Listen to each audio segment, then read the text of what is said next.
everyone and welcome to Homeschooling with Hera. Hope you all doing great today. Today's video is all about speech marks or quotation marks.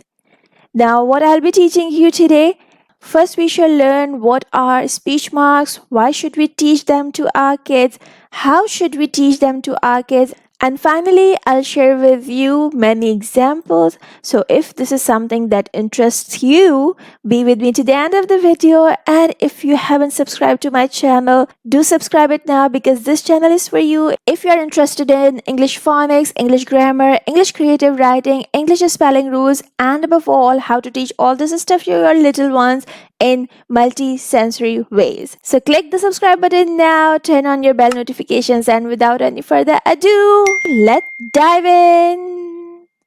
So here's the answer to our first question, that what are speech marks? So speech marks are punctuation marks that we use in pairs at the beginning and at the end of a speech or a quote. For example, if this boy is asking you, "Hello, how are you?" So you will write this inside speech marks because these are the direct words of this boy. He is talking to you directly and this is what he exactly said. So we need to use speech marks at the beginning of his dialogue and at the end too, along with the punctuation inside and with the capital letter at the beginning. Now please don't worry about all these things because in the next slides I'll be teaching you everything. Okay? Now let's learn about why do we use speech marks. Now we know that speech marks are punctuation marks, but why do we use them? Okay? So speech marks are used to write the exact words of the speaker. In stories, we need them to write the dialogues of our characters. What happens that when we are teaching creative writing to kids, or if they are narrating a story and there they need to write what somebody said, they need these speech marks to write the direct speech of that character, right? So this is the reason that we need to teach speech marks to our kids at a very young age because they start creative writing at 6 or 7. Okay? Now we have why should we teach them to kids? Well, I have already given the answer of this in the previous slide, but let's see. Because we often write the exact words of people in our writings. So if we don't use speech marks or use them incorrectly, it will be considered a grammatical error and we might fail to convey the true meaning of our writing, right? In the upcoming slides, you will see some sentences written without speech marks and you can see how confusing they are because the speech marks are either missing or not used correctly. Now we know about speech marks, what are they, why should we teach, and why they are important to teach. But the problem is how should we teach them to kids? Because this is a tricky punctuation. It's not as simple as a full stop or a question mark. So we need to simplify our lesson to help kids understand how to use speech marks accurately. Here is one example. What we can do, we can ask children to make some comics. For example, he's Jack and she's Sarah. Jack is talking to Sarah. "Hey Sarah, why do you look upset?" Okay, this is the speech of Jack. Jack is talking. Sarah replies, "I have a test on speech marks tomorrow, but I'm not prepared." So like this, you can ask kids to draw the conversation between two characters. The characters can be two kids. The characters can be an alien and a monster. The characters can be two babies. Character can be anything. Two lollipops, two butterfly. So ask them to draw two characters and make speech bubbles at the top right inside what they are talking about. Do name their characters like Jack and Sarah. I'll tell you that why is it important to name your characters. Now once they are done with the activity, they have written many sentences in the speech bubbles. Now you can start the second part of your lesson by telling them that today we are going to learn about speech marks. speech marks are used to write the exact words of the character in the form of simple text. Here we were using speech bubbles, but now we will write this speech in the form of simple text. And since we cannot draw the speech bubbles, we need speech marks like these. We can also call them gate number 66, gate number 99. 66, 99. This is the opening gate, this is the closing gate. Now write the sentence on the board. Hey Sarah, why do you look upset? Asked who? Who said this line? Jack said it, but it's a question, so we will use asked Jack.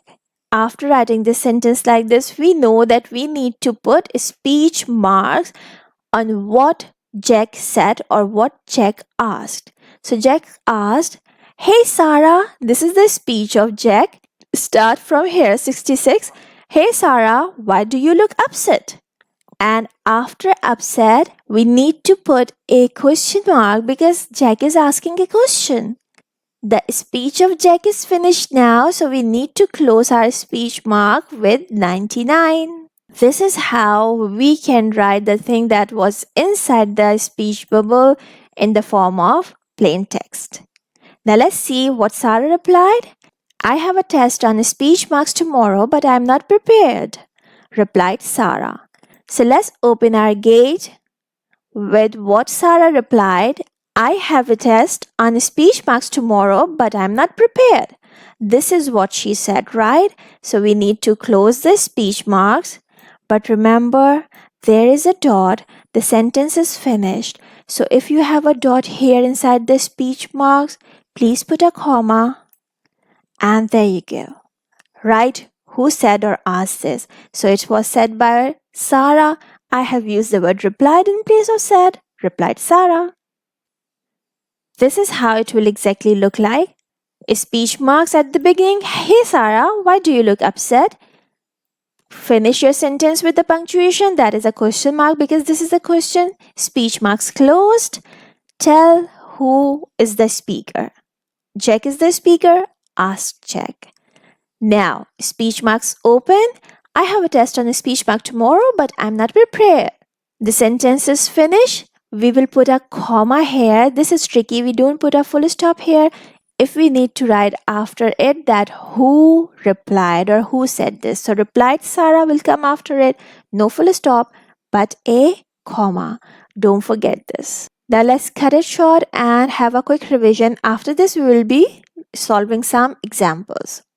The points to remember are: start the speech marks from the exact words of the speaker, okay? Not from said, not from asked, not from replied, but what he actually said. Begin the sentence with a capital letter. If you're writing something inside the speech marks, this letter will be capital, a capital H. And the sentence with punctuation, it can be a question mark, an exclamation mark, a comma, or a full stop. So don't forget to give your sentence a punctuation at the end before you close the speech marks. There you go. Whatever is the punctuation of sentence will come inside the speech marks, not outside the speech marks. The question mark will not go here. Okay? And after learning this, I think we are ready to solve some exercises. You can read this sentence, pause the video, write your answer, and then check the corrected version. I'll be late today, cried Jim. So let's quickly have a stickman Jim. This is Jim. And what Jim cried? I'll be late today. So the exact words are I'll be late and today. We have a capital letter at the beginning. Let's look for the punctuation at the end of the sentence. I'll be late today, cried Jim. Jim is crying, so his voice must be loud enough. So we need to put an exclamation mark after today and then close the speech marks. Right? Let's check out whether we have solved it correctly or not. Speech marks, I'll be late today. Exclamation mark, speech marks closed, cried Jim. Full stop. You got it. Next example is, will you join us tonight? Asked Anna. This is Anna. and Anna is asking something, you can ask kids to make a rough sketch. It gets easier to then decide where the speech is starting from. Will you join us tonight? This is what Anna asked. So 66. Will you join us tonight? A question mark is already here. Close it with 99. Asked Anna. Remember that this letter will be our lowercase letter. Let's check out if we have solved this nicely. 66. Will you join us tonight? Question mark. Speech marks. Asked Anna. You got it. Next example is, I'll help you, said Mike. Now where should I put 66? This is Mike and it's his speech bubble. What is he saying? He's saying, I'll help you. I'll help you. 66. I'll help you. 99. We have a capital letter here, but this sentence doesn't have a punctuation at the end. I'll help you. It's a simple statement, so it needs a full stop. But remember, I told you don't put a full stop here. Put a comma rather. Said Mike. The comma will come right after you and speech marks close at the top. Said Mike, full stop. Let's see if we have solved it like this. 66. I'll help you, comma. 99. Said Mike, full stop. The next example is, he replied, don't worry, I'll do this for you. Now, this is the person who replied. What he replied? Don't worry, I'll do this for you. So our speech is beginning from don't worry and is ending at I'll do this for you.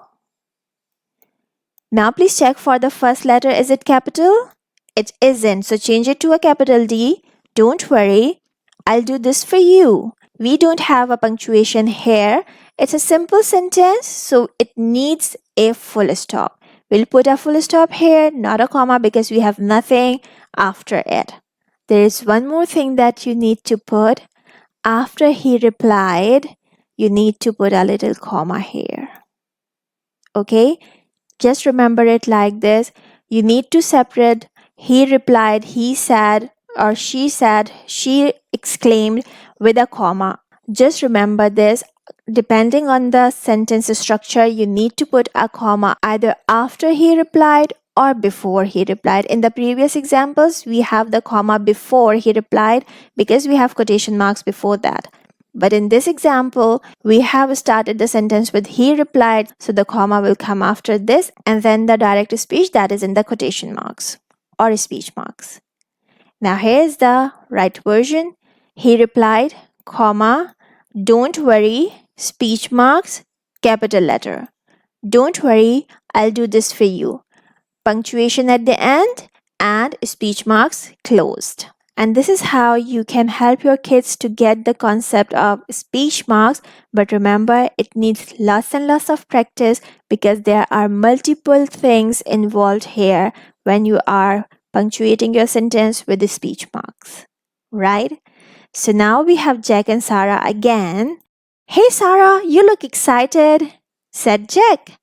Yes, because I have learnt about speech marks very well, replied Sarah. Now it's your task to punctuate this sentence and write down this in the comments box. Let's see if you can do it. And this is the end of our video. If you have liked the video, please hit the like button. If you haven't subscribed, subscribe to my channel. I'll see you soon with something new. Take care. Bye for now. And don't forget to make it a great day. Bye.